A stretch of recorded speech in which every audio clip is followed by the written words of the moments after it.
Today, we are going to discuss the CBA rules for open time priority and how to exercise your right to use it during the monthly open time window. Section 5J states, a pilot who loses trips due to bid month overlap, which reduces his line totals below the applicable schedule line guarantee per Section 4H, will be eligible for open time priority. The contractual language for utilizing your open time priority is complicated and sometimes misapplied by crew scheduling when pilots call. It is detailed in CBA sections 5J1 through 5. When contacting crew scheduling to exercise your open time priority, SWAPA recommends that you ask for a supervisor to calculate your priority range, as it is very important that it is calculated correctly the first time you call, so that you do not miss out on available trips in monthly open time or a paid non-fly credit. Note that per 5J2, you are only required to call one time if you wish to exercise your open time priority. Crew scheduling can help you with determining your options, but it helps to have an accurate list of the monthly open time inventory in your domicile, as well as other bases prior to your phone call. Log in to swapa.org, select the Committees tab, Schedule Research, Open Time, and Open Time Inventory to create the list. Your call to exercise OTP can result in a variety of outcomes, depending on whether there are trips available whose TFP value falls within your priority range. If trips are available, then there are three possible outcomes.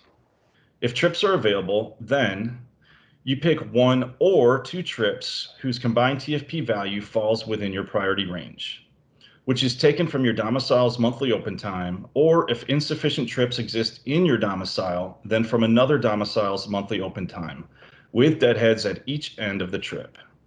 The deadheads will be paid. However, the total TFP value of the out of domicile trip plus paid deadheads must fall within your priority range.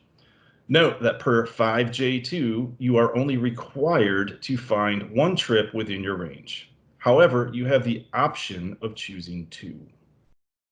Or scheduling offers a single trip which has a TFP value that falls within your priority range. Again, from your domicile monthly open time first, then from other domiciles with paid deadheads.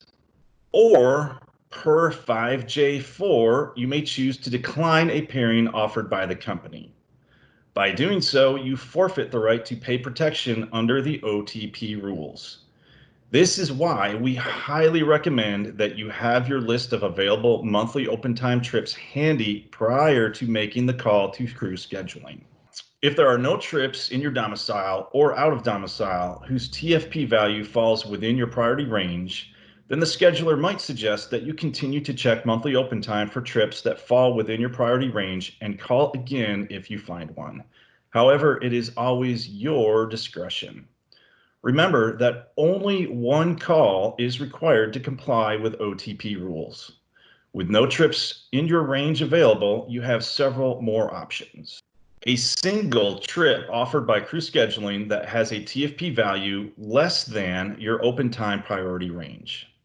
The difference between the lower end of your range and this single trip will then be placed on your CWA board as a paid non-fly credit. Or if crew scheduling does not offer any trip within your open time priority range or less, then a paid non-fly credit equal to the lower value of your priority range is placed on your CWA board at the time of the call. You have until the close of monthly open time at noon Central on the 24th to comply with these OTP rules. Finally, per 5J4, the results of the call are required to be posted at the time the OTP assignment is made to ensure your projected pay is correct for CAP purposes. You should never be told that the OTP assignment, whether a single or multiple trips or a paid non-fly credit, will be posted at some time other than right after the call.